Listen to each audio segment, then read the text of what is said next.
مجموعه الاوتومبيلات الاحدث انضماما لمردغنه السوق المصري.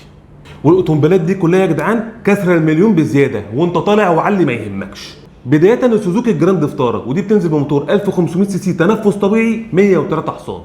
بعد كده سوزوكي الفورنوكس، ودي بتنزل بموتور 1500 101 حصان. انا مش عارف سوزوكي جايه بتتكلم بجد وبتنافس ولا جايه تهزر. ال 103 ولا ال 101 حصان اعمل بيهم ايه؟ لما اشغل التكييف واركب العربيه بكامل حمولتها، العربيه دي هتحتاج حد يزقها ولا قصتها تبقى ماشيه ازاي؟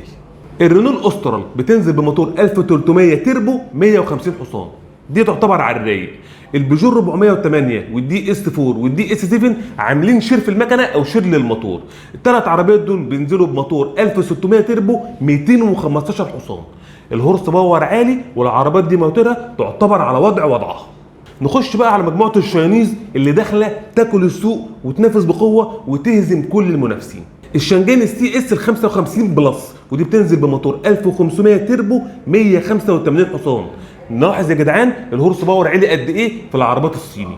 التيجو 8 بتنزل بموتور 1500 تربو 145 حصان، وده يعتبر برضه على الرايق. التيجو 8 برو والجيتور الاكس 90 بلس، والجيتور يا جدعان تعتبر فرع من فروع شيري، وهم برضه عاملين شير في المكنه، والاثنين بينزلوا بمواتير 1600 تربو 197 حصان على رايق الرايق. الجيتور الاكس 70 بلس والجيتور الداشنج بينزلوا بمواتير 1500 تربو 156 حصان، ماشي حالهم وعلى وضعهم برضه. واخيرا وليس اخرا الام جي الار اكس 5 بلس، ودي بتنزل بموتور 1500 تربو 171 حصان. ومن هنا يا جدعان نلاحظ بقى ان مواتير العربيات الصيني اتحسنت بزياده قوي وابتدت تنافس، لا ده ابتدت تكتسح كمان العربيات المنافسه.